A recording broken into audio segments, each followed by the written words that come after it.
and this is Unit 2. I am Professor Allison. I teach history at Suffolk University in Boston, Massachusetts, and I'm really delighted to be with you today. And we all appreciate the work you have put into learning about the Constitution and getting here, and during what must have been a very interesting and unusual year for you. So now I will ask my colleagues to introduce themselves. Sorry, I'm forgetting the drill here.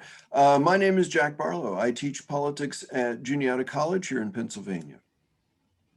And my name is Lindsay Draper. I retired from the juvenile court bench here in Milwaukee County, Wisconsin. I'm currently Vice President for Diversity, Equity, and Inclusion of the Institute for Wellbeing in Law. Thank you. And now if you could introduce yourselves and your teacher. My name is Diana Schwang. My name is Laura Novak. My name is Brooke Broder. I'm Gabby Michaels. This is our teacher's Mr. Pittman, and we are Unit 2. Great, thank you all. Thank you, Mr. Pittman. So we are Unit 2, and our question is, what were the major disagreements among the 55 delegates during the Constitutional Convention in Philadelphia, and how were they resolved? And then we have 2 follow-ups. What issues, if any, were not resolved, and what were the consequences? And what changes, if any, should be made to the Constitution? Please begin. For when you assemble a number of men to have joint wisdom, you inevitably assemble with those men all their prejudices, their passions, their errors of opinion, their local interests, and their selfish views. Benjamin Franklin. The delegates gathered in Philadelphia focused mainly on issues regarding representation in Congress, the election and powers of the president, commerce and taxes, and slavery. The issue of state representation in Congress was resolved by the Connecticut Compromise, which combined the New Jersey Plan and the Virginia Plan to create a bicameral legislature featuring a Senate which equally represented each state and a House of Representatives based on population. The problem of how to elect a new president was resolved by the creation of the Electoral College. Furthermore, once the new president was elected, there needed to be a limit on the powers of the president. Both Article 2 and executive privilege helped determine the president's role by establishing the powers held by the president, which included the right to withhold information to protect the public. To debate over the role of the federal government in regulating commerce and taxes was ultimately settled with the addition of the Commerce Clause, in which the federal government may regulate interstate commerce, but not intrastate commerce, and can tax imports, but not exports. Some issues were still left unresolved after the convention. One of these involved the inclusion of the Bill of Rights. However, this was quickly resolved before ratification, as anti-federalists agreed to ratify the Constitution only if the Bill of Rights was included. The most significant unresolved issue was that of slavery. Elbridge Gerry stated, "I am exceedingly distressed at the proceedings of the convention, being almost sure they will lay the foundation of a civil war." Since slavery was so essential in the Southern economy, the delegates feared that states like South Carolina and Georgia would refuse to join the Union if the concession of slavery occurred. Instead, they vowed to push the discussion of the issue back for 20 more years and proceed temporarily with the 3/5 compromise, which stated that only 3/5 of the slave population would count towards taxation and representation within the House of Representatives. By failing to fully resolve this issue at the Constitutional Convention, the delegates consequently created a tension between North and South states that eventually led to the outbreak of the Civil War. However, one positive consequence of this was that it sparked debate over other civil rights issues. For example, participation in an anti-slavery movement led to Lucretia Mott, Elizabeth Cady Stanton, and Susan B. Anthony forming a women's rights group. The Civil War was a major consequence of delegate disagreements, which consequently inspired future change. Ultimately, the founders included an amendment process to address unresolved and unforeseen future issues. The Bill of Rights was added through the process, and the issue of slavery was addressed through the addition of the 13th, 14th, and 15th Amendments. As we continue to evolve as a nation, we can address modern challenges by looking at altering through amendments the U.S. Constitution. There are many issues that have become more prevalent in modern times, such as the women's right women's rights in the Electoral College. Advising her husband, Abigail Adams asked her husband to remember the ladies. Although ignored at the time, the plea for the equal rights on basis of gender has grown louder. We believe that an amendment known as the Equal Rights Amendment should be added to the Constitution, granting equal rights to all citizens regardless of their gender. In addition, we propose a shift from the Electoral College system. According to political science professor George Edwards, the Electoral College is a gross violation of the cherished value of political equality. At the same time, it does not protect the interests of small states or racial minorities, nor does it serve as a bastion of federalism. Instead, the Electoral College distorts the presidential campaign so that candidates ignore most small states and many large ones and pay little attention to minorities. Alternative systems to consider may include ranked choice voting, approval voting, or plurality voting. As new discoveries are made, new truths discovered, and opinions changed with the change of circumstance, institutions must advance also to keep pace with the times. Thomas Jefferson. Thank you. We are now ready for questioning. Thank you very much. Very interesting presentation. I'm wondering though, you mentioned a number of the problems that the framers were trying to address, and then you mentioned a number of problems they didn't address. I'd like to talk specifically about the powers of the presidency. And do you think the framers envisioned the office of the president to be as we understand it? Would they be surprised? I think they would be surprised because, as we have seen throughout history, the power of the president has grown exponentially. For one example, when FDR, he created all those alphabet agencies, and I don't think the framers would have predicted something like that to happen.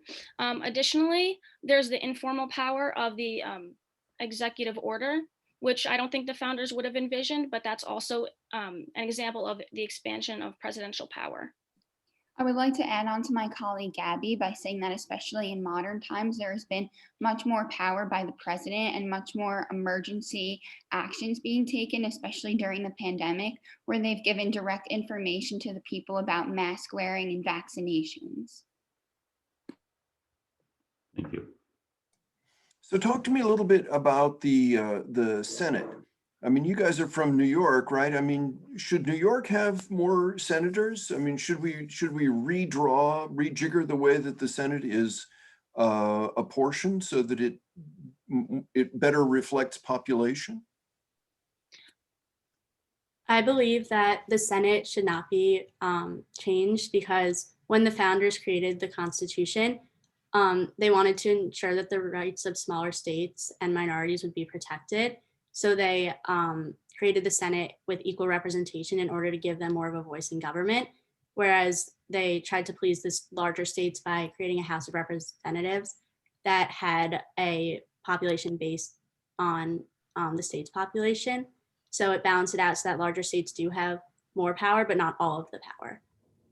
Well, my colleague Rihanna has a good point. I believe that the Senate should be larger because New York is such a large state with many different populations.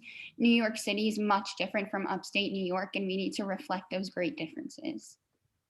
I agree with my colleague Rihanna because I think that by including both the House of Representatives and the Senate, it makes a great compromise for both large states and smaller. So what I took from your presentation was that a great deal of concession to money was made by the founders. The Southern economy's dependency on slavery said that we won't pay a lot of attention to, I don't know, right to liberty, that we're willing to have some folks spend another 20 years being property so that we can get folks to join the union. I think they were a bunch of hypocrites. What do you think? I agree with your statement. I do believe they were a bunch of hypocrites because originally the Northern argument was that they were against slavery for economic reasons and not really moral reasons, besides like the few abolitionist types of people. So their argument that like they were willing to deal with slavery as long as it didn't affect their economy.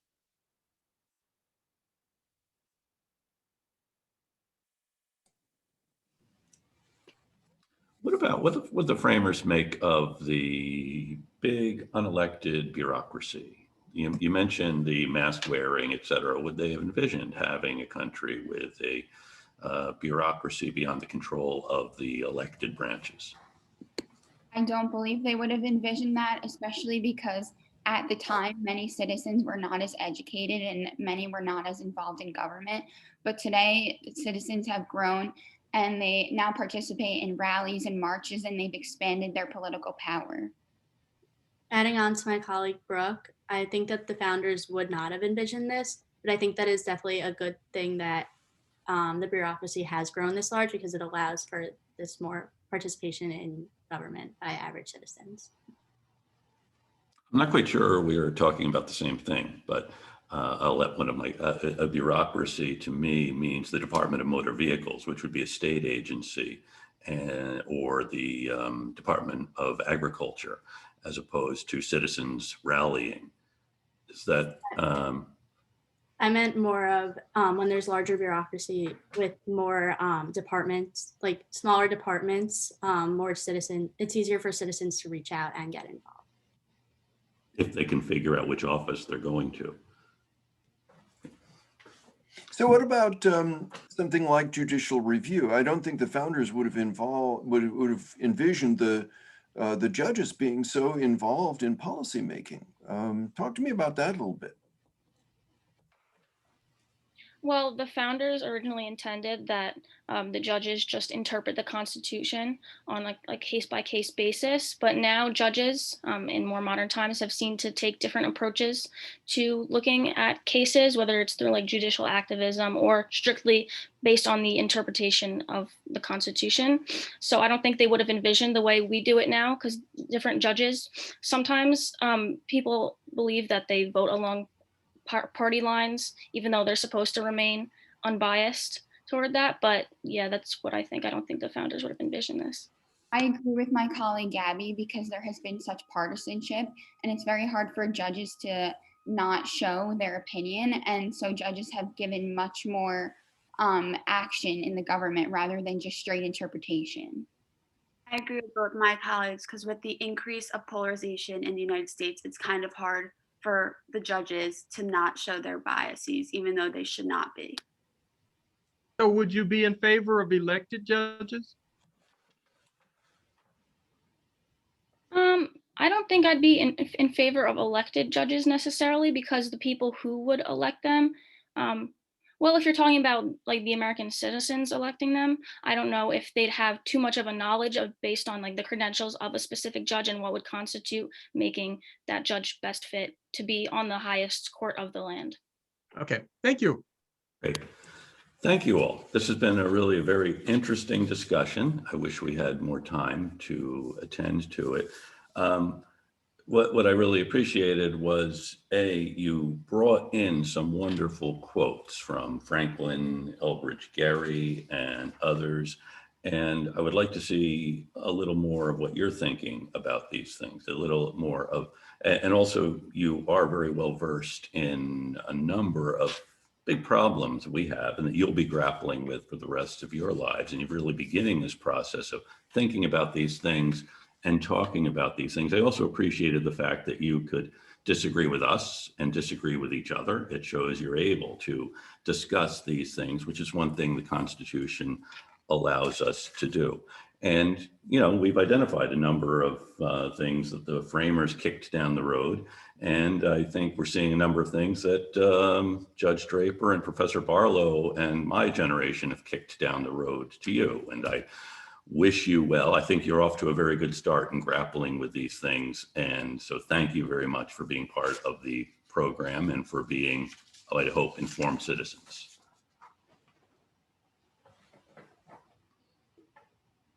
Judge Barlow? Okay.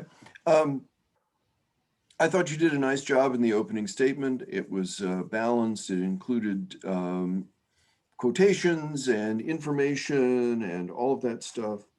A couple of things that I thought you could have explained a little bit further. You said they kicked the issue, they pushed back the issue of slavery for 20 years. Well, they pushed back the issue of the slave trade, but of course the existence of slavery itself was unresolved, and they had no expiration date on that. So just be careful about the way that these things are phrased. I think that we could have talked a lot longer about the Electoral College and how the Electoral College distorts campaigning.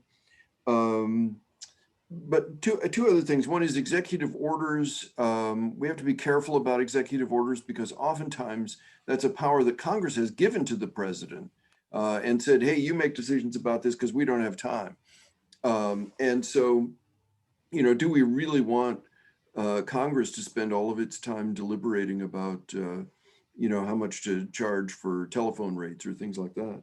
And then the other thing is you said, you lumped protection of small states and protection of minorities together. And really the way the Constitutional Convention came out, protecting the small states was a way of further harming the interests of minorities. And so, those two things are maybe very separate. But overall, look, I think you guys did an impressive job. It's clear that you have been talking about this, thinking about this, arguing about this for some time. So I applaud you for that. And I'd also like to know where in New York you are from. We are from Long Island.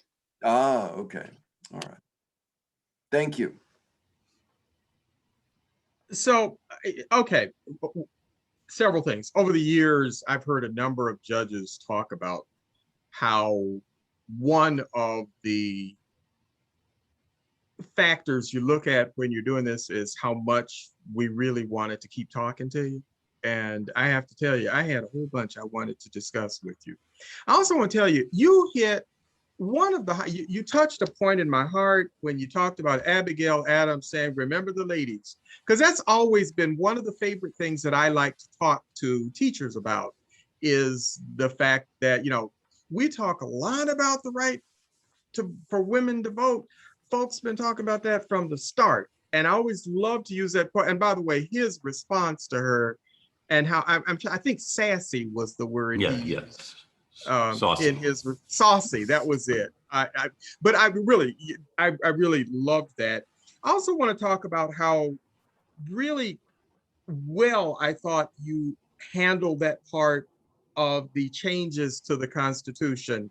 I get disappointed when people don't bring up the Equal Rights Amendment because that's one of the things that has, first off, it's in front of us again, but has driven, if you think about it, much of what's happened the last half century in our country. So I was really pleased with that one.